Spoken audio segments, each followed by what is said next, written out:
And we're back to learning Gimp in a year, day 16. I haven't yet talked about this icon right here. This is for adding layer masks. Let me introduce the basic principle behind it. I make this black.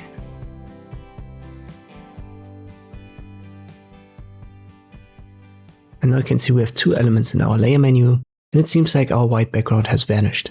Let me right click and then delete the layer mask, and we have the white background back. Let me add a white layer mask.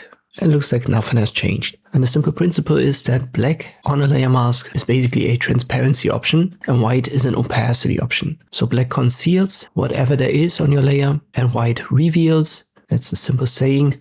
Let me make the background, for example, red. I add a layer mask. I make it fully white. Therefore, nothing has changed. It is simply revealed what is on the layer, and that is the red background. And now I use the brush.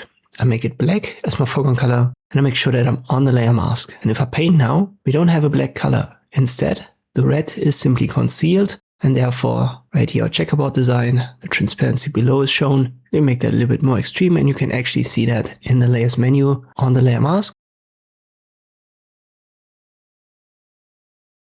If I switch right here to the red background and I paint with black, we get the black color. If I switch to the layer mask, we get the transparency. So that's the simple principle.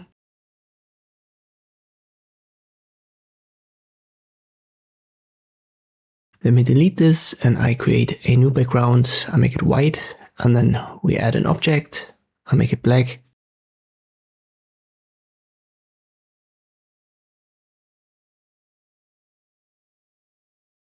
Just like we did many times before in our playlist. So if that was too fast for you, check my Gimp playlist where I've explained all of that in detail.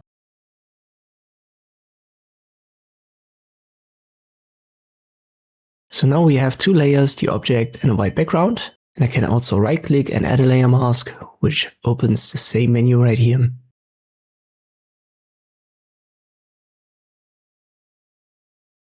And make that white for full opacity, therefore everything is revealed. We can see the black element. And if I now paint on the layer mask with black, I can actually erase parts of my black rectangle, but it's not really an erase because it's a non-destructive way to adjust your elements and layers. So it simply looks like I've cut into it. Same for the white background. If I add a layer mask and paint on it with black, we get the transparency, but only when we don't have the black rectangle on top. And we're going to use that principle a lot in Gimp to create certain effects, to edit photos. And this is a principle used because it's non-destructive, as I've mentioned. So it's way better to use that than to use, for example, the eraser tool. In the next video, we're going to use that principle again, and I'm going to show you how we can use that on photos.